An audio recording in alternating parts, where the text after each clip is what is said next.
frente a una situación no deseada que determina pues de que no vamos a poder pagarle a todos los acreedores en las fechas establecidas en los contratos. Y no solamente a los acreedores financieros, muchas veces bancos, sino incluso a nuestros proveedores y a los propios, hasta nuestros impuestos. Acuérdense de que tenemos responsabilidades con la administración fiscal, el pago del impuesto mínimo a la renta, hay una serie de obligaciones que son corrientes y que normalmente se pagan, pero en una situación de crisis hay una incapacidad que viene de afuera y que impide poder pagar. Entonces, la pregunta que yo siempre me hago es cuando le digo a las personas que piden consulta o consejo ¿es válido decir que no puedo pagar? ¿Es válido decir que tienes que esperar? Y la respuesta es que, no sé si podemos ir avanzando, Sofi, que sí es válido. Porque lo que se trata más bien en un proceso de crisis es establecer un redimensionamiento de los compromisos bajo una prioridad.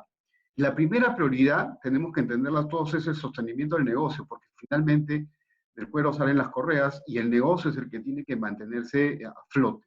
En consecuencia, no es que estamos incumpliendo con nuestros acreedores, sino que la situación de crisis lo que lleva es a establecer un criterio de prioridad. Y la primera prioridad es la conservación del negocio.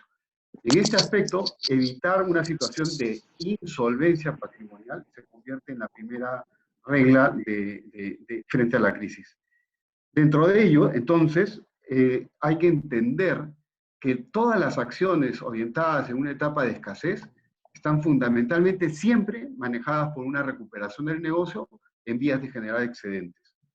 En consecuencia, frente a situaciones de riesgo no previstas, completamente extraordinarias, que no las hemos deseado y que tampoco las hemos podido planificar, nos lleva necesariamente a priorizar compromisos de pago en función de esta conservación del negocio. Pero esto, como indicamos más abajo, genera tensión. Es decir, la crisis fundamentalmente son situaciones de tensión. Y las tensiones son naturales porque el que está a cargo de la responsabilidad de priorizar tiene al frente a una serie de personas que van a procurar salir del proceso a través de generar presión sobre el gestor. Entonces, es muy importante que frente a esa tensión exista una labor muy activa del gestor. El gestor lo que tiene que hacer es cuáles son los objetivos de corto plazo y cómo es que se va a reordenar este proceso de salida de la crisis. Siguiente, por favor. Entonces, estos objetivos de corto plazo son fundamentales. Entonces, ¿qué cosa es lo que tenemos que hacer hoy? Hoy lo que tenemos que hacer es generar una proyección de lo que va a ser el proceso de aquí a finales de diciembre. Entonces, aquí sí quiero entrar a lo concreto, es decir, tenemos que tener la suficiente capacidad para poder redimensionar el valor de nuestro negocio y las proyecciones que nuestro negocio va a tener de aquí al cierre de diciembre. Solamente pudiendo establecer estas premisas de salida o de recuperación es que vamos a poder generar esta priorización de la que hablábamos antes. Entonces, es necesario pues elaborar este plan de trabajo y poder contar con toda la colaboración de todos los afectados, porque aquí no nos afectamos solamente en lo que estamos gestionando, aquí estamos afectando a todos los acreedores y todos los grupos de interés, llámese trabajadores, llámese clientes, llámese proveedores, llámese acreedores financieros. Todos estamos afectados por esta situación. En consecuencia, el poder proyectar y establecer un esquema de salida ordenado, manteniendo el negocio como principal factor, es lo que va a permitir que este reordenamiento, de manera muy proactiva, permita que todos los afectados tengan una idea de cuáles son los tiempos que hay que esperar para la recuperación. Pero entonces, tengamos claro que es un proceso que también genera un esfuerzo emocional muy grande, porque se va a recibir presiones, se van a recibir amenazas, pero hay que estar muy claro que esto se hace sobre la base de no ceder frente a una presión individual, sino cuidar el negocio, porque es la única fuente de poder salir del proceso. Entonces, busquemos enfocarnos en buscar soluciones y no detenernos en frustraciones propias que el gestor va a estar, digamos, expuesto por parte de sus acreedores. Siguiente. Bueno, dicho esto, que es la dimensión ética del proceso de crisis, que es estar absolutamente convencido que lo que se está haciendo por el bien de todos y no por el bien de unos solo. Hablemos de aspectos que tienen que ver con el manejo de la liquidez. Entonces, ¿para qué sirve la caja mínima de la compañía? Entonces, yo creo, y acá ha habido mucha discusión sobre cómo entender la liquidez de las empresas. La liquidez no está dada para generar gastos. La liquidez está dada y mantenida dentro del negocio para poder girar el negocio. Hoy día, hablaba yo con algunos clientes, ¿cuál es el concepto que debemos cuidar? Si tenemos claro cuál es la proyección de aquí a diciembre, lo que tenemos que tener claro también es que hay un ciclo que tenemos que repetir. Una empresa que está redimensionada en términos de tamaño, porque el mercado se ha achicado. En consecuencia, la caja que la empresa debe retener es la caja que le va a permitir mantener el ciclo en un escenario absolutamente conservador. Llámese desde el acopio de los insumos hasta el proceso de transformación, venta y financiamiento al comprador o al cliente, porque todo se ha ralentizado, o sea, incluso las cobranzas también se han ralentizado. Entonces, poder girar el negocio sobre la base de una caja mínima es, creo yo, un elemento que tenemos que tener presente para este año. Pero esa caja mínima está en función de una proyección que tiene que ser pero muy, vamos a decir, conservadora, sino pesimista. Si tenemos en cuenta las proyecciones que Apoyo Consultoría nos ha dado sobre el crecimiento, sobre el PBI, asumamos que hay una caída del 12% del PBI para este año y que la recuperación recién se va a dar hacia el segundo trimestre del 2021. En consecuencia, discutiendo con otros clientes, estábamos viendo cuál es el mejor escenario de proyección de cierre de año. Y no sé, algunos podemos no coincidir, pero yo creo que hay que proyectar un 50% de lo que teníamos previsto para el 2020 en lo que queda del año, ¿no? Y a partir de esa proyección ajustada, poder determinar cuál es la caja mínima que necesitamos para mantener el negocio a flote. Porque lo que no puede suceder es que a mitad de esta travesía nos quedemos con déficit de caja y sin poder girar, porque en ese momento ya el activo comienza a perder valor y vamos a entrar en un proceso de colapso financiero.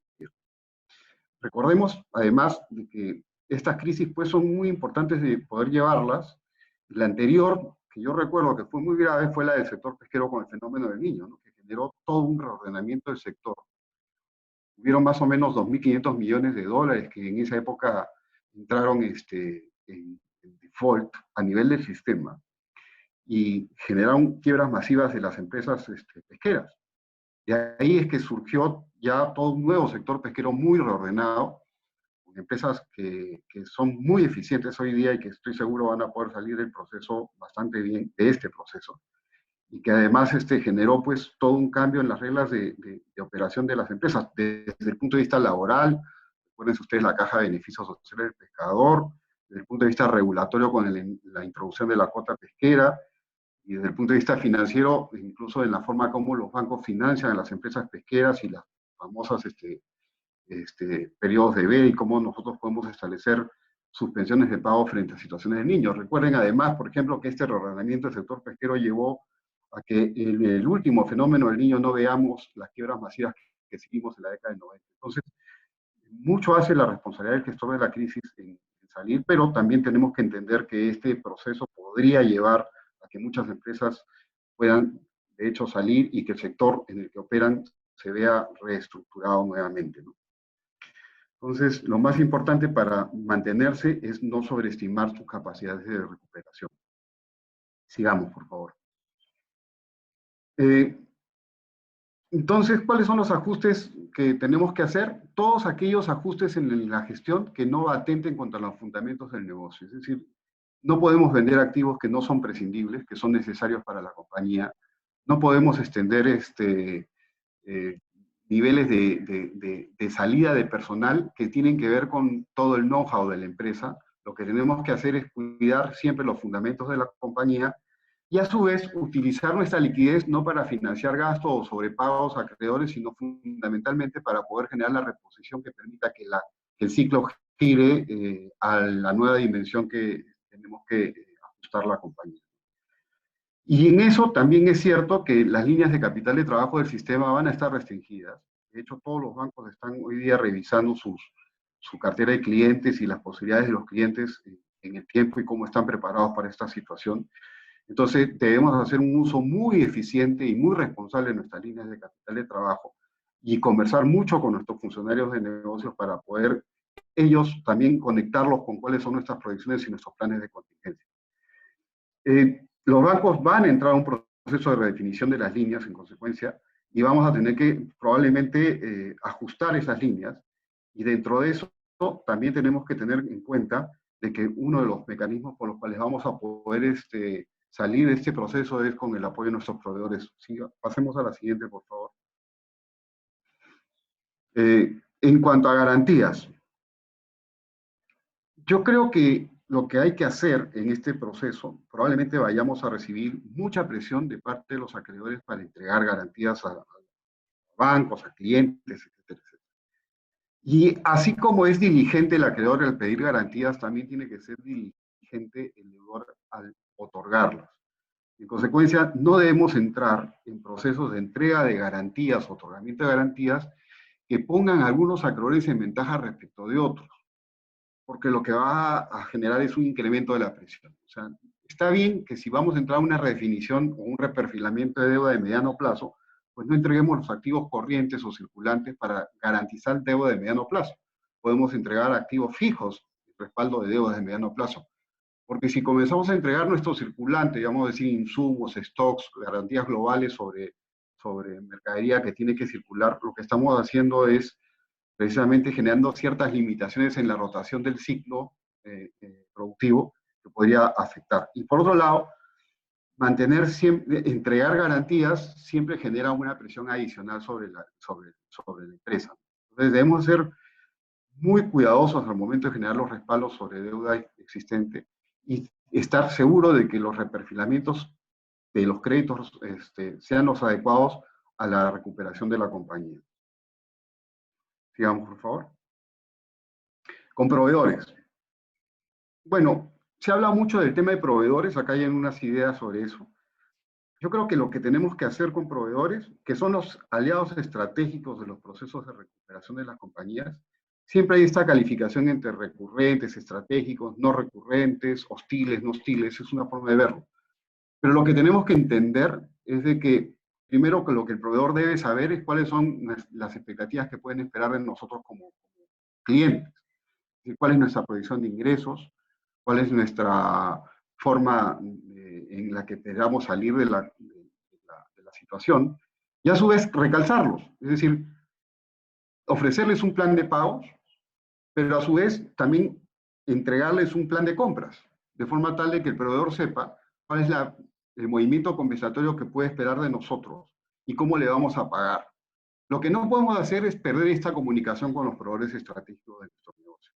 Tampoco podemos tenerlos 120, 180 días sin comunicación, no levantarle el teléfono. Debemos realinear el pago a los proveedores de forma tal de que se ajuste al esquema de salida de la compañía. Lo que además, y esto se habla mucho de la cadena de pagos y la ruptura de la cadena de pagos. Yo creo que la cadena de pagos ya se rompió. Lo que tenemos que hacer es eslabonar un proceso de recuperación de la cadena de pagos. Y dentro de eso, este nivel de conversación con el proveedor es muy, muy importante, ¿no? Sigamos, por favor. Entonces, ¿qué es lo que debemos hacer? Primero, no hay moldes en una recuperación de una crisis. Cada empresa tiene que lidiar con una situación muy particular. Y en este caso, la crisis COVID sí es algo que se nos impone desde afuera, no es una crisis que se ha generado dentro de la compañía. Pero como decimos ahí, sobrevivir en este proceso o recuperarse en este proceso va a depender muchísimo de cómo nos organicemos desde adentro para salir de la situación. Entonces, creo que las reglas y los tips más importantes es tener un plan de contingencia muy, muy, pero muy conservador. No sobreestimar capacidades ni subestimar capacidades. La liquidez es importante, pero es importante también saber cómo la vamos a utilizar. Y para eso el plan debe estar ya validado. Y estas validaciones de plan no son situaciones que deben ser realizadas, sino por un equipo de personas. Debe ser un plan aprobado por el directorio y, si es necesario, elevado a junta de accionistas para que los accionistas también estén al tanto de cuáles son las proyecciones y estimaciones que esperan para los próximos 2 o 3 años, que es lo que va a durar la recuperación total de este proceso. Ok, sigamos. Entonces, preparemos la compañía para este proceso de recuperación. Seamos conscientes también que el proceso de recuperación va a requerir una velocidad.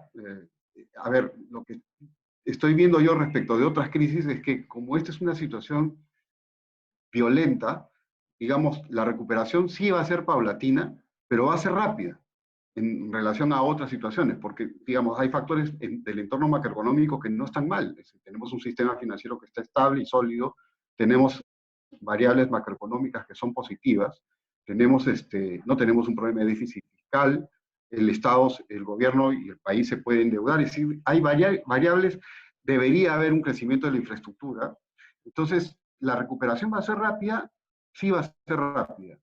Y lo importante es que nuestro plan de contingencia también considere que el proceso de recuperación va a requerir y va a demandar estar preparado para ello. Entonces, tengamos también presente de que si bien va a haber una caída, va a haber un proceso de recuperación y para ese también nos tenemos que preparar, ¿no?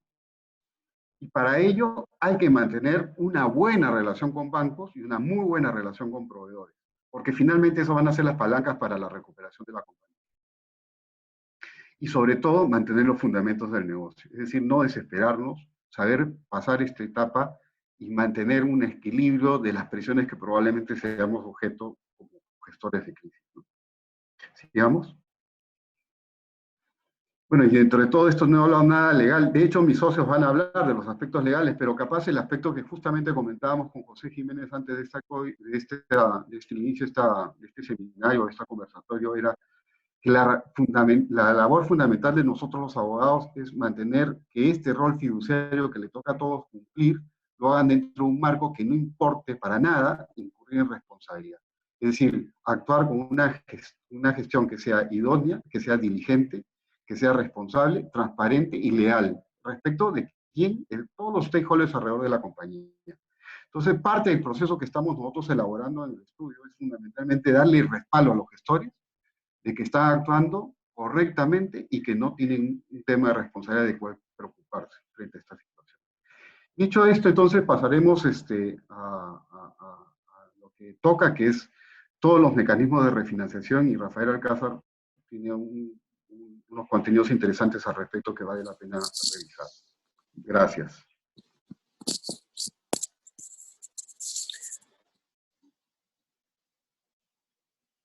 Gracias, Gonzalo. Buenos días, soy Rafael Alcázar, socio de Rebasa Alcázar y de las Casas. Y me toca ahora exponer lo que concierne a todo lo que son las alternativas de financiamiento, y también vamos a hablar algo respecto de Reactiva Perú. Bueno, a ver, Gonzalo ya nos ha adelantado algunas cosas respecto de esto. Lo cierto es que tenemos una situación actual bastante, digamos, subgénera, muy especial y con algunos puntos realmente especiales en cuanto a qué es lo que estamos enfrentando. Tenemos un estado de emergencia y una cuarentena prolongada.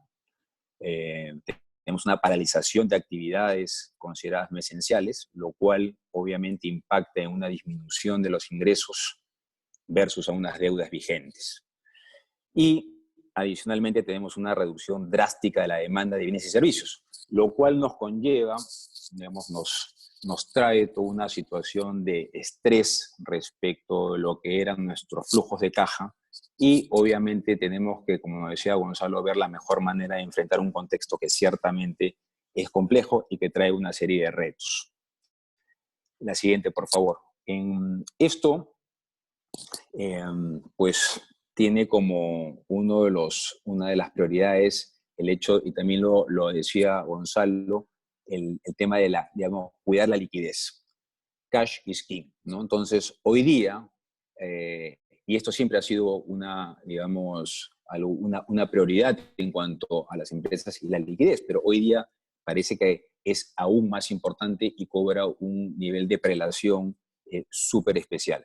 Entonces tenemos que ver cómo podemos cuidar esta liquidez en este momento coyuntural. Y ahí tenemos varias posibilidades, pero ciertamente una es procurar mantener y renovar las líneas de capital de trabajo, ¿ok? Podemos sustituir deuda o podemos consolidar esas deudas. Dentro de lo que es el concepto de sustitución de deuda, obviamente lo que deberíamos tratar de hacer, aunque no es una tarea fácil, es la reducción del costo financiero, sobre todo en un contexto, acá hay una palabra muy importante que va a estar presente con nosotros durante algún tiempo, que es incertidumbre. Entonces, en ese contexto, debemos reducir el costo financiero, debemos tratar de modificar los plazos de vencimiento. Nosotros teníamos, al momento de ingreso a esta situación, un calce, digamos, entre lo que eran los activos y los pasivos. Esto se ha modificado.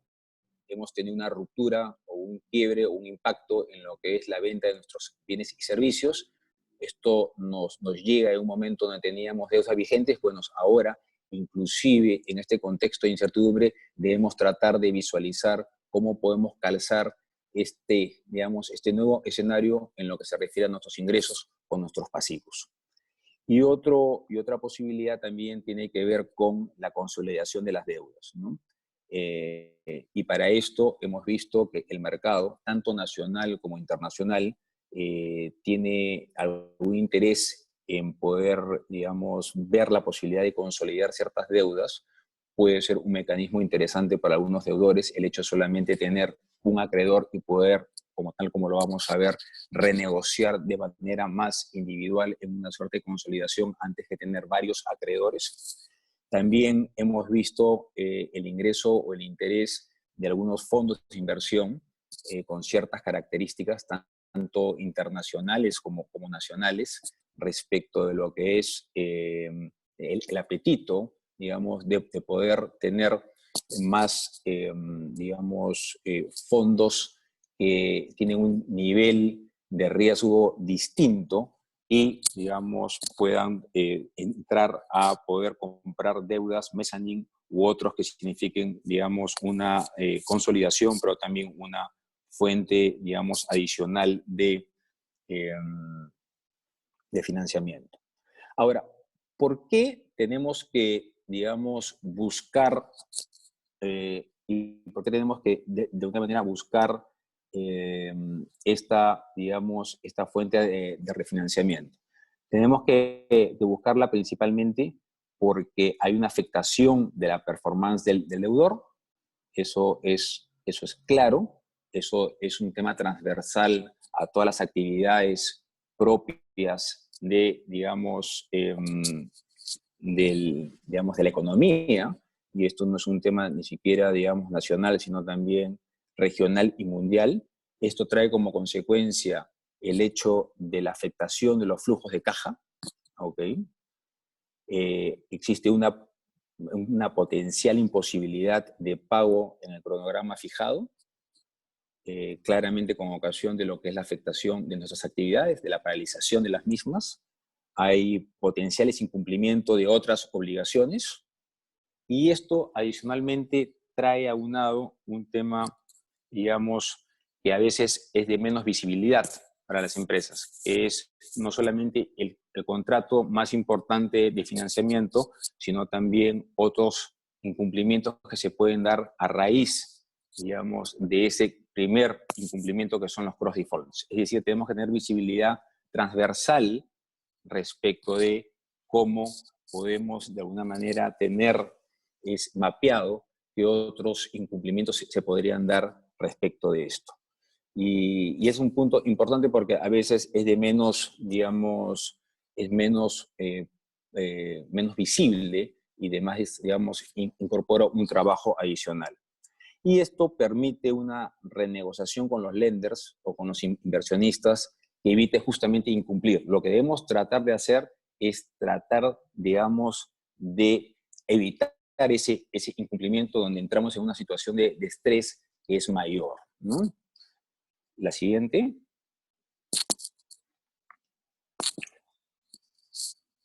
Ok.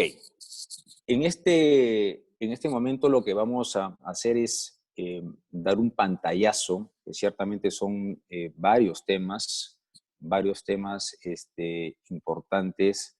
Es más, y no son todos, hemos tratado de poner acá los que realmente son los más sensibles en cuanto a lo que se refiere a lo que debemos tener presente cuando estamos refinanciando, digamos, frente al sistema financiero o inclusive con las multilaterales, ¿no? A ver, un primer punto es lo que se refiere a lo que va a conllevar el nuevo costo financiero en cuanto a tasas de interés compensatorias y moratorias, ¿no? Eso es un punto importantísimo porque, a ver, lo que debemos tratar de lograr es justamente rebajar ese costo. Inclusive hemos podido ver que hay ahora ciertas alternativas de poner cierto régimen de tasas por un periodo determinado que pueda ser revisado una vez que, digamos, salimos del periodo de emergencia o del tema, digamos, de este tema sanitario. Otro es los costos de prepago, ¿no? Tenemos que tener visibilidad, qué es lo que conlleva el hecho de poder prepagar algunas obligaciones, porque en algunos casos esto tiene un impacto financiero también importante. Entonces no es solamente a lo que nos enfrentamos hacia adelante, sino cuáles son los costos financieros respecto a lo que viene hacia atrás. Algo que Gonzalo ha tocado en detalle tiene que ver con la liquidez. Y esto nuevamente en este periodo de incertidumbre se constituye en una suerte de reto complejo, que es, a ver, a qué cronogramas de amortización me puedo, digamos, obligar, ¿no? Eso es un punto realmente, yo diría, esencial, porque la incertidumbre hace que no tengamos digamos, una suerte de proyección. La metodología de las proyecciones han variado de manera importante, que fueron las que utilizamos en su momento para poder, digamos, obligarnos a determinados cronogramas, y eso hoy día es mucho más incierto. Entonces tenemos un reto ahí para poder saber a qué nos podemos obligar en tanto y en cuanto, digamos, el tema de los nuevos cronogramas de amortización. Gonzalo también se ha referido a los procesos de liberación y la nueva constitución de garantías. Punto fundamental acá es qué es lo que puedo liberar, temas que no tengan que ver, como él decía, respecto de bienes que están íntimamente ligados al objeto social, digamos, de las empresas, pero también probablemente tengamos un requerimiento por parte de nuestros nuevos acreedores, digamos, de nuevas garantías. Y ahí hay digamos, un reto más para ver qué es lo que podemos ofrecer en este contexto. El siguiente tiene que ver con también, y es importante a efectos de poder visualizar y siempre proponer lo mejor, el hecho de que la clasificación crediticia, digamos, de un punto de vista regulatorio esté presente para nosotros, más allá que sea un tema, digamos, que aplique a nuestra contraparte, de ser el caso.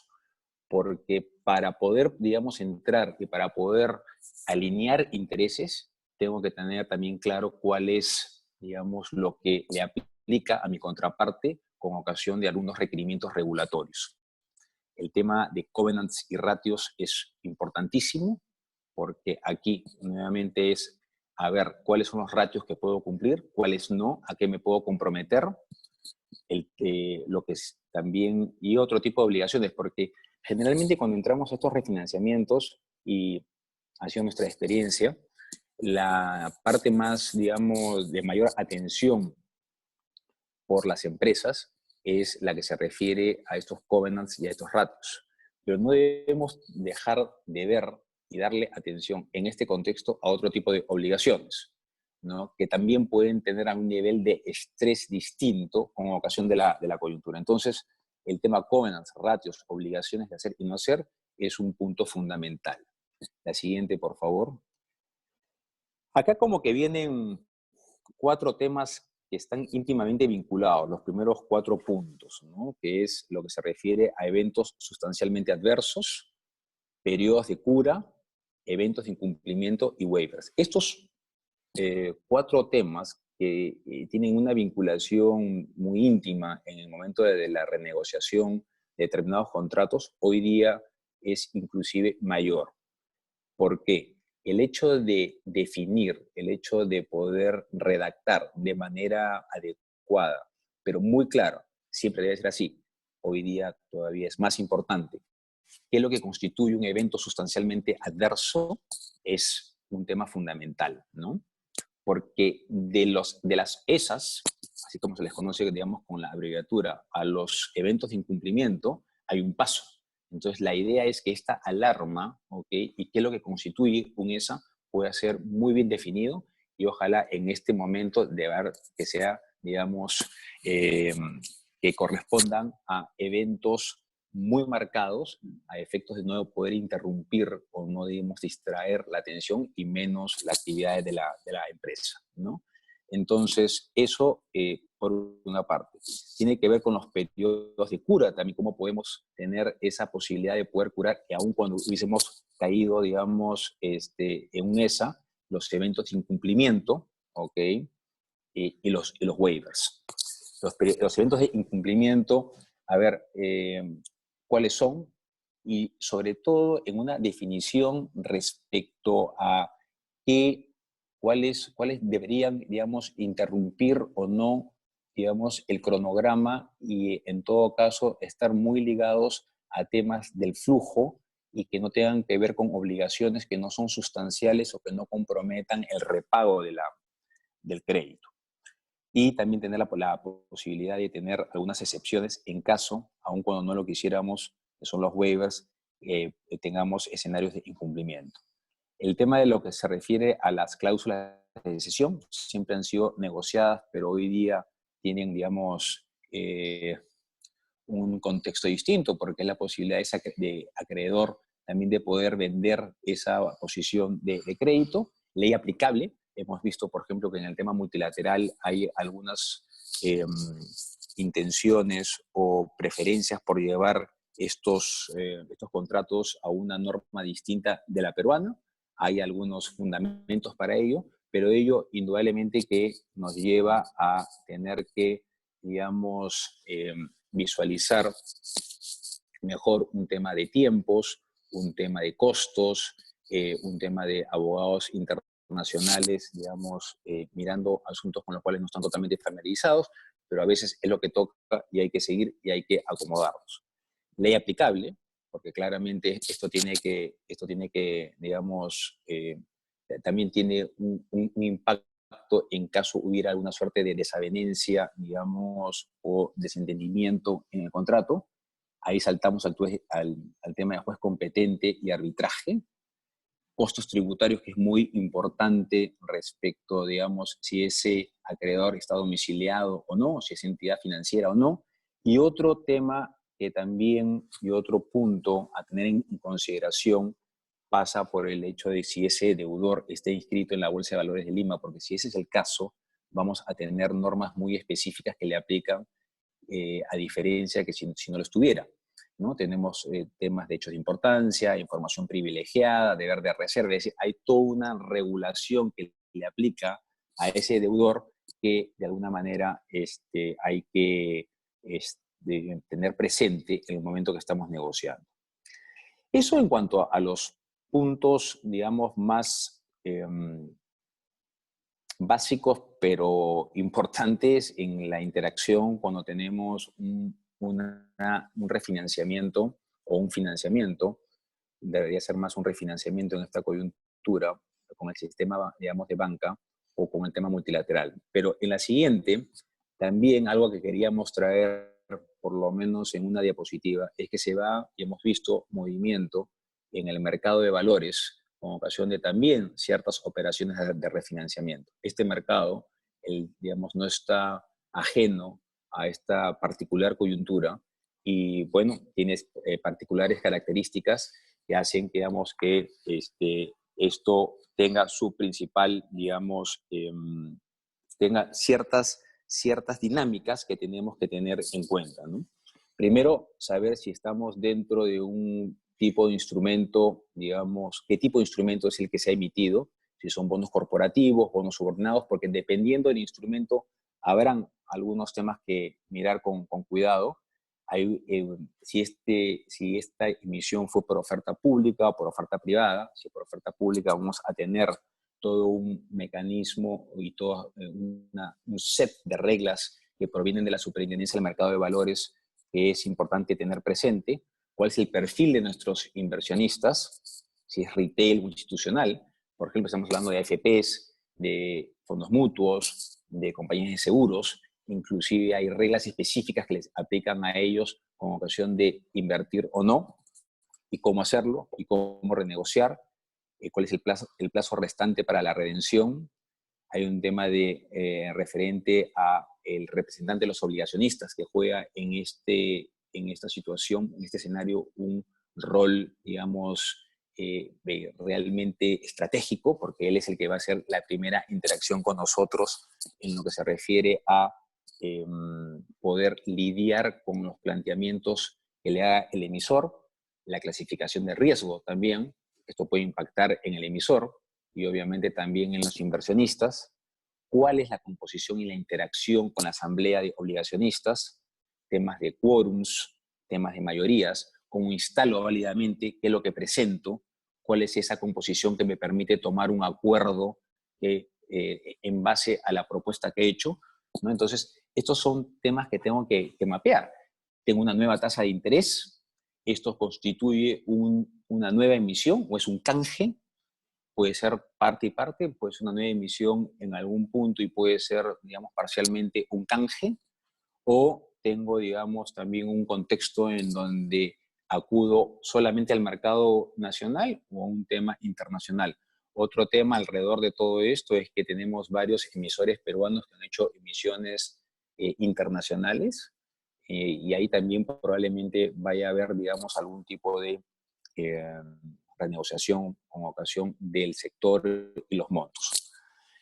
Y por último, en esto del mercado de valores, tengo que referirme a también que es importante a poner ciertos waivers que me permitan ciertos escenarios de salida o regímenes de excepción respecto a temas de ESAs o eventos de incumplimiento, reorganizaciones societarias o inclusive procesos de compra y venta de empresas. Eso en cuanto a lo que se refiere a refinanciamientos. El siguiente tema que me toca comentar hoy día, pasa, por favor, a la siguiente, Sofía, gracias, es el de Reactiva Perú. Y acá quiero empezar diciendo que ayer, afortunadamente, en la primera subasta que hubo en el Banco Central de Reserva, se han colocado 4.000 millones de soles, con una demanda por encima de los 10.000, con una tasa promedio de 1.13 en 4 tramos. Entonces, más allá de que siempre los esquemas son perfectibles y que podemos lograr siempre a través de este intercambio fluido de ideas y por qué no decirlo, de unas críticas, finalmente se ha dado esto. Se ha dado, y yo creo que como peruanos debemos estar contentos que por lo menos esta suerte, digamos, de mantener la liquidez se ha mantenido, ¿no? O, como dice Gonzalo, en todo caso hay que recuperarla porque se ha roto, pero ok, estamos en esos esfuerzos. Pero Reactiva Perú tiene como finalidad el hecho de asegurar digamos, la continuidad en la cadena de pagos o en todo caso de recomponerla. Tiene, digamos, los fondos que provee el sistema o el mecanismo de Reactiva Perú, tiene finalidades u objetivos muy específicos. Tiene capital de trabajo, debe ser utilizado para capital de trabajo y obligaciones con los trabajadores y proveedores. Y es a través de una garantía del gobierno nacional por 30.000 millones. Acá viene una primera pregunta que se pone y que hemos escuchado varias veces por parte de los economistas. ¿Es este monto suficiente o no? Bueno, por algo se empieza, pero pareciera que, digamos, si en una primera subasta se han colocado 4.000 millones respecto a temas de PBI y todo, probablemente haya que revisar esa cantidad. ¿Cómo se canaliza la garantía? La próxima, por favor. Tiene que ver con, primero, nuevos créditos. Esto es un nuevo crédito. Esto, a diferencia, digamos, de lo que hemos estado mirando antes en el refinanciamiento, estos son créditos nuevos en soles que se otorgan por las empresas del sistema financiero desde el 14 de abril de este año hasta el 30 de junio. Y acá hay varios puntos, porque claramente, y lo vamos a ver más adelante, Reactiva no reemplaza a, digamos, no reemplaza a la posibilidad de tener que evaluar si necesitamos un refinanciamiento, digamos, para las otras obligaciones financieras. Y esto es un tema, esto es un mecanismo que probablemente se vaya a utilizar de manera digamos, simultánea respecto de otros procesos que tiene que llevar, digamos, adecuadamente la empresa, como lo decía Gonzalo, para digamos, mantener viabilidad. Acá hay un administrador importante que es COFIDE, que tiene dos maneras de hacerlo, o a través de titulización de activos o a través de comisiones de confianza. No vamos a entrar en ese detalle porque es bastante legal, además, pero nos parece que es adecuado haberlo, digamos, dividido en dos respecto, además, de la calidad del crédito subyacente, ¿ya? Las garantías sirven exclusivamente en operaciones con el Banco Central de Reserva, es decir, Reactiva es garantía nacional con ocasión de una liquidez que otorga el Banco Central de Reserva. ¿Ok? El plazo de vigencia es 4 años y acá sí hay una reflexión para, digamos, que es, primero, estamos muy de acuerdo de que los actores principales tengan que ser las empresas del sistema financiero. Las normas de Reactiva hacen alusión a que son empresas del sistema financiero que captan dineros del público. Ahí tenemos básicamente bancos financieros y cajas municipales y cajas rurales. Creo que es el primer grupo importante y que ciertamente va a tener un rol protagónico en esto. Y la pregunta adicional puede ser si es que no debemos ampliar digamos, esa base de empresas que pueden interactuar en Reactiva para que tengamos también, digamos, una mayor llegada, tengamos digamos, un mayor alcance, y eso es algo que entiendo se está revisando ahora. Pero para empezar, digamos, esa es, digamos, una de las reflexiones en cuanto a quienes pueden participar. Acá hay un tema también, la siguiente, por favor, ¿cuál es la cobertura de la garantía? Esto afortunadamente se modificó. Hoy día es el monto mayor entre lo que es 3 veces la aportación de salud en el año 2019 o un mes de ventas promedio en el año 2019, ¿no? Ahora, también podemos reflexionar acá, ¿y por qué 3 veces y por qué no 1 vez y media? Es decir, a ver, entendemos que ha habido todo un análisis detrás de esto, y son, además, hoy día hay posibilidad de poder modificar esto en base a cómo funciona esto, ¿no? Por otra parte, también tenemos que para las microempresas hay un monto especial. Los créditos han sido divididos y el monto de las garantías van del 98 y al 80. Y acá hay otra reflexión. ¿Por qué Sí, no Rafael, le damos? antes de continuar Sí, te pediría por favor si pudiéramos este, hablar de este tema de Reactiva unos 5 minutos más antes de que Pepe sí, inicie con los temas. Gracias. sí, sí. Entonces, tenemos que, digamos, el monto de la garantía tiene que ver con, digamos, si es que debió ser total o no. ¿Ok? Ahí hay también una reflexión y, digamos, y pueden darse puntos a favor o, digamos, algunas críticas respecto si no fue al 100%, pero creo que también respecto de lo que es el hecho de que hay montos públicos involucrados, no hubiese sido tal vez lo más conveniente tener una garantía al 100%. Bueno, respecto de lo que son, digamos, las condiciones para que los créditos puedan ser, qué condiciones cumplen, digamos, o deban cumplir estos préstamos, es que el plazo sea de 36 meses, ¿ok? Haya un periodo de gracia de 12, y acá es un tema justamente importante porque lo que se obtenga de Reactiva no puede ser utilizado para el pago de obligaciones financieras, ¿ok?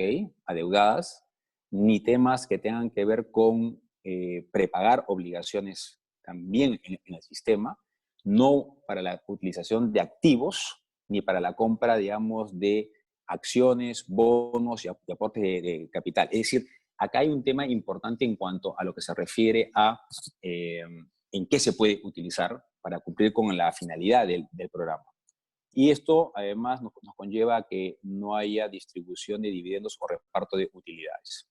Hay la siguiente, por favor, y ya voy terminando.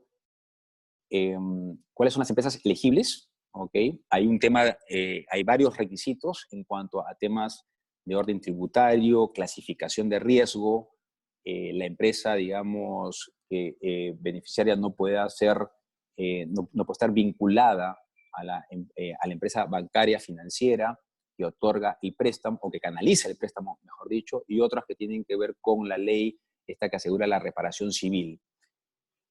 Tal vez pasamos a la 13, que es la penúltima.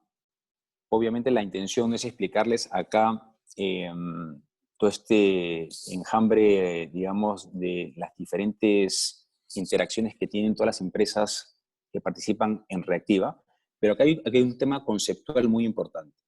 Se ha dicho que en algún momento que la tasa debió ser 0, y eso, digamos, podía implicar por primera vez que el Estado hubiera participado de manera tal, fijando una tasa de interés que crearía un precedente complicado en el sistema financiero. El sistema de subastas, que aun cuando complica o le da una sofisticación a esto, es una manera de poder, digamos, sobrepasar el tema de que hayan tasas competitivas, y de hecho lo es, ayer con 1.13 en promedio, y que el Estado no fije la tasa, porque eso hubiese sido un precedente de complejo manejo digamos, en el futuro. Y por último, ese es el cuadro, ya lo dije, creo que es importante haber tenido esto ayer, y creo que es un estupendo precedente, lo cual no conlleva que podamos hacer algunos reajustes para adelante. Gracias. Y le dejo la palabra ahora a mi socio José Jiménez.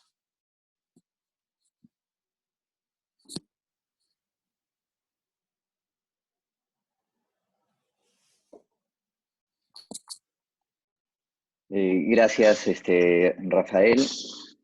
Bueno, en esta última parte, ¿cómo están? Buenos días a todos. Mi nombre es José Jiménez, socio y miembro del equipo del área de reestructuración empresarial del Estudio Rebasa. Y en esta última parte vamos a explicar básicamente cómo poder entender mejor las reestructuraciones empresariales, cuándo utilizarlas, y también al final vamos a dar algunas características de lo que podría ser el nuevo proceso concursal especial que, digamos, se viene conversando como una posibilidad para todas aquellas empresas que, a pesar de todas las medidas que se vienen tomando a nivel político o por su capacidad de recuperación o solvencia que hayan tenido en la situación previa a la declaración del estado de emergencia, no puedan finalmente, o su posibilidad de recuperación en el tiempo no les permita básicamente atender sus obligaciones aún con todas estas medidas, y tengan necesariamente que acudir a procesos de reestructuración para poder refinanciar las deudas con todos sus acreedores y no solo con un grupo de ellos. No sé si podemos pasar a la siguiente lámina, por favor. Perfecto. Básicamente, cuando uno habla ya de reestructuración y de estar en una situación compleja financiera, hay dos caminos que la experiencia nos ha dicho que existen, por lo menos hasta ahora, ¿no? Una es la reestructuración privada, que bien Rafael ya nos ha venido comentando algunas características de ella, y que básicamente la usamos para aquellos casos de reestructurar deudas con acreedores financieros como un grupo o como parte de ese grupo, con proveedores, capaz con algunos proveedores relevantes, con compromisos con clientes. También necesitamos hacer procesos de reestructuración privada, e incluso también con acuerdos asociativos, con joint ventures, con consorcios que se tengan para las construcciones de infraestructura, desarrollo de infraestructura, distintas obras, acuerdos comerciales. Es decir, para atender y evitar los incumplimientos con cada uno de estos grupos, podemos ir a una reestructuración privada, y ese es un camino. Pero si ya vemos que la situación de la compañía es mucho más compleja y vemos que su liquidez se viene complicando mucho más, porque la cuarentena se viene complicando más, la compañía no recibe flujos, salvo quizás los de Reactiva, y vemos que su periodo de recuperación va a ser más largo, pues un camino que no es, digamos, el más idóneo y buscado por las empresas, por los acreedores, es la herramienta concursal. En el Perú tenemos básicamente, como ustedes lo saben, dos tipos de procedimientos, uno preventivo y ordinario, que después vamos a dar algunas características de los mismos, y que nos sirve para reestructurar todo tipo de acreedores, laborales, tributarios, bancos, proveedores, y también para contingencias. Es decir, si nosotros teníamos algunos procesos en marcha, discusiones con algunos clientes, con algunos acreedores, temas tributarios, temas laborales, también este tipo de contingencias se pueden lograr reestructurar en el marco de un proceso concursal. En la siguiente lámina, por favor. Y es así que para darles una idea de cuándo usar la reestructuración en privada y cuándo usar los procesos concursales, debemos analizar cuáles son las ventajas y desventajas de cada uno de estos foros de negociación, ¿no? Si bien creo que Gonzalo lo ha dicho bien, no hay una reestructuración pues, generalizada, con una regla generalizada para cada tipo de empresa, porque cada tipo de empresa es completamente diferente en función a su tamaño, participación en el mercado, a lo que se dedica, al nivel de solvencia y al nivel de liquidez, y ahora yo le agregaría al nivel de recuperación o de velocidad de recuperación después de que esta situación termine. Pero sí creo que hay, y es importante transmitir a ustedes este mensaje de entendamos cuáles son esas diferencias y cuáles son esas ventajas y desventajas. Así, por ejemplo, en el caso de la reestructuración privada, las negociaciones son sin plazos legales, es decir, no hay un plazo legal más allá de que podamos tener incumplimientos contractuales, pero no hay un plazo legal que nos obligue o nos determine a decir, tenemos que llegar a la negociación en tal fecha o en tal otra. Lo segundo es que son negociaciones básicamente individuales o quizás con un sindicato de bancos o un grupo de proveedores, pero no es una negociación colectiva. Entonces, eso nos da una ventaja de poder tener un mayor manejo de con quién negociamos en función al tipo de interés que tenga sobre todo la compañía deudora. Hay flexibilidad de los acuerdos, porque cada tipo de acreedor puede tener un acuerdo diferente, si bien sobre una línea y una base que debe ser el excedente de flujo de caja de la compañía proyectado en el tiempo, en función a los plazos de recuperación, pero sí se representa que puedo llegar en una reestructuración privada a un acuerdo distinto con un proveedor y a un acuerdo distinto con un banco. También es una ventaja dentro de la reestructuración privada, y parece bastante obvio, el que no existan cambios en el control de la administración de la compañía, ni tampoco en la sustitución de las atribuciones de la junta de socios, como ya lo vamos a ver en los procesos concursales. Entonces, la compañía con su administración va a estar al manejo y a cargo de lograr esta reestructuración privada, y no solo eso, sino de lograr que después la compañía funcione de manera tal que se permita atender ya las obligaciones en los acuerdos en que se han logrado las reestructuraciones. Finalmente, hay dos puntos adicionales, que no son menores, es que reestructurando privadamente hemos visto que hay mayor posibilidad de mantener las líneas de crédito con los acreedores bancarios.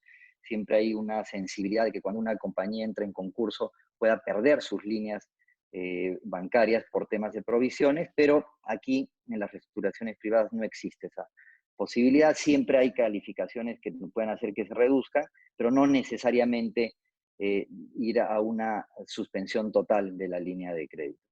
Y finalmente, no se afecta la reputación en el mercado. No hay una difusión pública, como sí ocurre en el proceso concursal, que es público, que todo el mundo se entera del mismo. Acá no, son reestructuraciones que se quedan simplemente en la mesa de los acreedores y del deudor, por lo cual no hay necesariamente una difusión en el mercado, salvo que se trate de una compañía que liste, que como comentaba Rafael, tienen hechos de importancia, etcétera, que reportar. Pero si no, es un tema básicamente que queda en la cancha, digamos, del deudor y de los acreedores, y esto es importante frente a sus clientes, competidores y proveedores. Y esto de la reputación no es menor porque siempre que una compañía entra en concurso, hay el riesgo reputacional de que cómo se va a ver, si los clientes van a seguir contratando, si los proveedores me van a seguir dando las mismas condiciones de crédito o no. Y eso también habría que entenderlo en un escenario donde la economía crece y si hay alguien que no ha tenido éxito y ha fracasado y tiene que ir a un proceso concursal, pues entendería ahí el riesgo reputacional, pero no tanto en una situación como la actual, donde hay una crisis generalizada y que es involuntaria y donde el origen de la crisis no está dada en la administración de la compañía, sino en un efecto externo e inmediato y violento, como explicaba Gonzalo.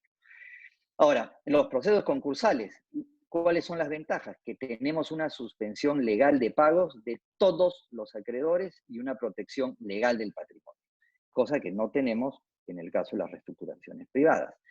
Después, tenemos una suspensión del devengo de todos los intereses moratorios y penalidades y multas por falta de pago, cosa que tampoco existe en una reestructuración privada. Acuerdos de reestructuración aprobados por las mayorías que exige la ley concursal son vinculantes para todos los acreedores, es decir, para aquellos que incluso votaron en contra de los acuerdos o no participaron en el proceso concursal o simplemente no asistieron a las juntas de acreedores. En los procesos concursales incluimos deudas laborales, incluimos deudas tributarias, incluimos todo lo que son multas administrativas. También, ya lo habíamos explicado, se pueden regular el pago de las contingencias que se mantienen en el futuro y finalmente se permiten pactos vinculantes para todos los acreedores relacionados a condonación de deudas y conversión de deudas en acciones de la compañía. Por favor, si podemos pasar a la siguiente lámina. ¿Cuáles son las desventajas? Bueno, es casi movernos de cuadro en respecto de las ventajas y cambiarlas. En las reestructuraciones privadas no hay pues esta suspensión de pagos ni protección del patrimonio. Cualquier acreedor con el que estoy negociando podría intentar embargar algunos activos de la compañía, con lo cual se me complica la reestructuración. No existe, por tanto, una suspensión legal de intereses moratorios, ni de penalidades, ni de multas. Por eso a veces en las negociaciones privadas hay que partir tratando de firmar un acuerdo de espera o de standstill agreement, como le llaman en Estados Unidos, para lograr esos efectos que en el proceso concursal sí se dan, ¿no? De suspensión de pagos, protección del patrimonio. Los acuerdos no son vinculantes para todos los acreedores, sino solamente para los acreedores que lo firmen. No se incluyen básicamente en las reestructuraciones privadas acreedores laborales, ni tributarios, ni multas administrativas. No se puede regular el pago de contingencias que se puedan materializar en el futuro y usualmente es muy difícil lograr, sobre todo con bancos, acuerdos de condonación y menos de conversión de deuda en acciones por normas regulatorias de la SBC que impiden ese tipo de situación. Los procesos concursales existen plazos legales y forzosos para llegar a los acuerdos de reestructuración, bajo sanción de que si no se arriban a los mismos dentro de esos plazos, la compañía puede terminar en una liquidación.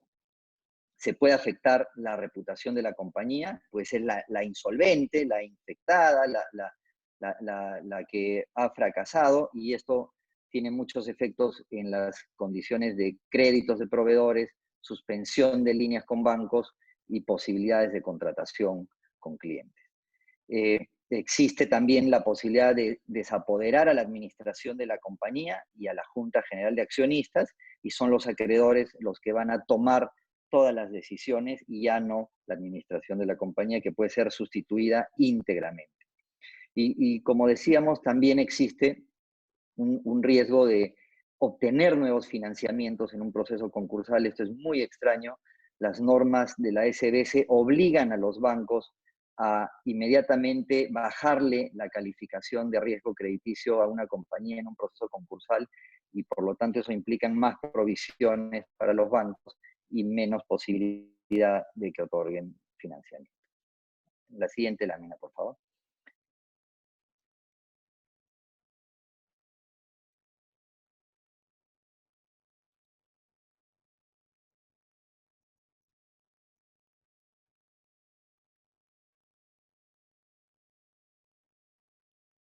Perfecto. Bueno, ¿cómo debo usarlos? ¿Y cuál primero? Ya tenemos algunas ideas de cuáles son las ventajas y desventajas. Y claro, si acá lo vemos en esta línea de prioridades, tendríamos que decir que son como puertas en realidad que uno tiene para utilizar o la reestructuración privada o un procedimiento concursal preventivo o un procedimiento concursal ordinario. Y son puertas porque uno debe usarlas en cada situación de que esté la compañía. Y a veces estas puertas se cierran y por no quererlas usar nos pasamos a la siguiente, que va a ser siempre más gravosa hasta llevarnos a la del procedimiento concursal ordinario, que nos lleva ya a una situación de insolvencia y muchas veces de liquidación. Las estadísticas nos dicen que los procesos concursales en Indecopi, más o menos entre el 70 y el 80% de las compañías terminan en liquidación. Entonces hay que saber usar adecuadamente y el momento también cada una de estas herramientas legales.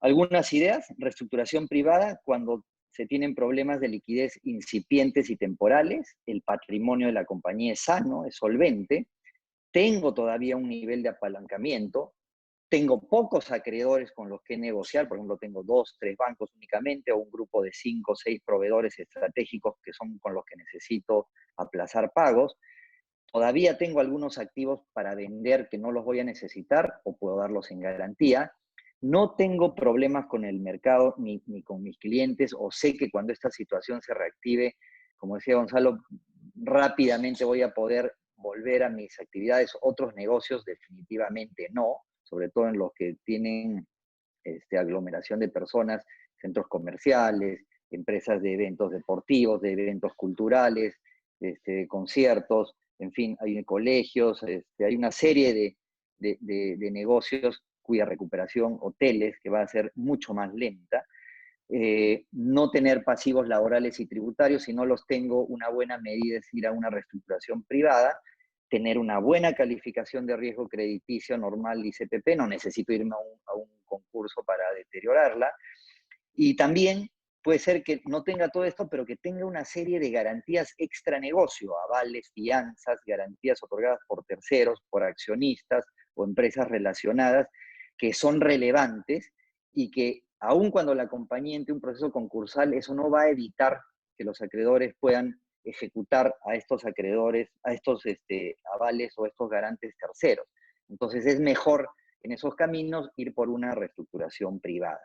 O porque simplemente mi compañía, respecto del negocio en el que está y su participación en el mercado, es too big to fail. Entonces es mejor ir a una reestructuración privada que usar un procedimiento concursal que puede ser muy costoso, no solo para la compañía, sino incluso para el propio sector y para el propio país. Pero si tenemos que descartar la reestructuración privada, pues tenemos un concurso preventivo, donde la situación es de problemas de liquidez también incipientes y temporales, y que para nuestra ley concursal es no tener más de un tercio de pasivos vencidos por más de 30 días, no tener problemas serios de solvencia, lo que para nuestra ley concursal significa no tener pérdidas deducidas las reservas superiores a un tercio del capital social pagado, tener gran número de acreedores, tener riesgos posibles de embargos, tener deudas laborales y tributarias, tener contingencias que se puedan materializar y no tener activos fijos para dar garantía. Pero si finalmente no se da esta situación y tengo problemas de liquidez serios y problemas de solvencia serios o contingencias que ya se me han materializado y tengo ya la calificación de crédito deteriorada y sin financiamientos, y sé que la estructura, los problemas estructurales del mercado y los clientes van a venir complicados, pues tengo que ir al procedimiento concursal ordinario. ¿Me podemos pasar a la siguiente, por favor? Simplemente para que tengan ustedes una idea de lo complejo que es ir a un procedimiento concursal, es una línea de tiempo que ustedes la pueden leer, pero en realidad entre que solicito el inicio de concurso y logro una aprobación de un acuerdo concursal o de un plan de reestructuración, van a pasar aproximadamente un año. O sea, es bien difícil que un proceso concursal dure en una junta de acreedores hasta menos de un año, teniendo además Indecopi el día de hoy, que es la autoridad concursal, una sola comisión en Lima. Entonces, se imaginarán que si después de la declaratoria del estado de emergencia van a haber muchas compañías que van a querer acogerse a un procedimiento concursal, pues es prácticamente imposible que Indecopi pueda atender esto. Y un tema importante es que todos los acuerdos concursales se aprueban con más del 66% de los créditos reconocidos en primera convocatoria en una junta y del 66% de los asistentes en una segunda. En todo caso, el mensaje es, oye, un procedimiento concursal no es un tema de corto plazo, sino es un tema de largo plazo. Podemos pasar a la siguiente. Acá no quiero leer esto, simplemente que ustedes se den cuenta la cantidad de requisitos formales que necesita una compañía para acudir hoy día a un procedimiento concursal. Es decir, aun cuando ustedes quieran dirigirse y usar este procedimiento concursal, pues existen una serie de requisitos que son complejos de cumplir, desde tener estados financieros auditados de los últimos 2 años, y además con uno de corte de 2 meses anteriores a la fecha que uno se presenta, y una radiografía completa que nos hace pedir la ley concursal y que Indecopi tiene que revisar. Podemos pasar a la siguiente, respecto de todos nuestros pasivos, cuentas por cobrar, cuáles son nuestros activos fijos, etc. Entonces, el hecho de acudir a un proceso concursal hoy, bajo una situación de COVID, donde las compañías pueden estar en una situación financiera muy complicada, hace que este procedimiento concursal no sea eficiente para los fines, sobre todo en las compañías, y que salgan lento en su recuperación financiera, y sobre todo por la carga procesal que pueda tener Indecopi. Es así, si podemos pasar ya a nuestra última lámina, que se viene discutiendo, y esperamos que pronto pueda ser una realidad, un proceso concursal especial, que se le está llamando el Fast Track, que tenga características únicas y distintas a la de un proceso concursal normal, y que sirva para esta situación en específico.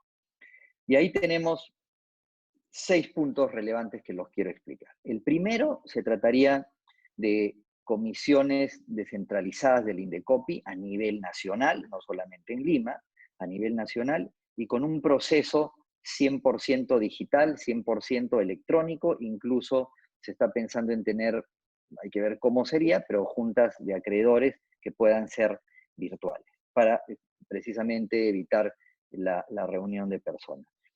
Segundo, que para entrar a este proceso concursal no vamos a necesitar presentar toda esta gran cantidad de documentos, sino básicamente demostrar que antes del estado de emergencia era una empresa sana, era una empresa que estaba calificada como normal o como con CPP en las centrales de riesgo crediticio, y presentar un balance, pero sin auditar, ¿no? Obviamente todo esto bajo declaración jurada en términos del derecho administrativo, que tiene que decirse la verdad, pero serían documentos muy simples. Lo tercero es que ya Indecopi no se demoraría 3 meses para decirnos si nos podemos acoger o no a este tipo de procedimientos, sino una admisión rápida que duraría entre 2 y 3 semanas. Las solicitudes de reconocimientos de crédito se tendrían que presentar también en un plazo de 1 o 2 semanas como máximo. Tendrían que ser reconocimientos muy ágiles, sobre la base de coincidencias. Si el deudor declaró que se le debe 100 a un acreedor y el acreedor dice que se le debe 100, pues no hay punto de discusión y simplemente se resuelve el reconocimiento de crédito. Ya tuvimos una experiencia pasada similar con el denominado procedimiento transitorio, que funcionó en la época de los comienzos de los 2000. Y bueno, tendríamos una junta de acreedores única para la aprobación del acuerdo, y ahí concluiría este procedimiento concursal. Y esto no debería ser más de 3 meses de una vez terminada la etapa de reconocimiento de crédito. De manera tal que se tendrían estos procedimientos concursales, este fast track, entre 4 y 5 meses desde que se inicia hasta que se tenga un acuerdo de reprogramación de pagos, y además se está viendo la posibilidad de rebajar el porcentaje de aprobación de los créditos, ya no con el 66.6%, sino quizás con el 50 más 1 de los créditos, y claro, quizás habrá un tema de que los créditos vinculados o relacionados no tengan participación en esta votación. Y finalmente, que es un tema que se está evaluando también, es que este es un proceso concursal que sería muy rápido y que no debería afectar la calificación crediticia ex ante el estado de emergencia. Es decir, si yo tenía mi calificación crediticia de normal o CPP, no debería el ingreso al proceso concursal lograr una recalificación inmediata del riesgo crediticio de la compañía, sino solamente hasta después de la aprobación del acuerdo y en función a los términos en que éste se haya pactado. Bueno, espero que hayan sido útil esta visión que hemos tenido tanto de Gonzalo como Rafael, como de mi parte, y siempre terminar estos eventos con un pensamiento final, ¿no? Toda crisis conlleva tres cosas. Primero, que tiene una fecha de caducidad, es temporal, puede durar un poco más, un poco menos, crisis del fenómeno del Niño, crisis rusa, crisis asiática, COVID, pero es temporal. Eso es un tema que debemos considerarlo. Dos, que toda crisis tiene una solución, no la idónea, no la que quisiéramos, sino la que esté disponible para nosotros. Y finalmente, que toda crisis nos deja una enseñanza para la vida y depende de nosotros cuál es. Con esto queremos terminar nuestro webinar. Les agradecemos a todos por su participación y estamos a su disposición para lo que ustedes necesiten. Muchas gracias. Ok, bueno, con esto también damos por concluido la sesión. Igual está habilitado el chat. Cualquier pregunta vamos a contestar por correo. Muchos de ustedes están identificados ya en nuestra base de datos y les agradecemos muchísimo por la presencia, el tiempo y hasta la paciencia para escucharnos. Gracias y hasta una nueva oportunidad. Esperemos sea pronto.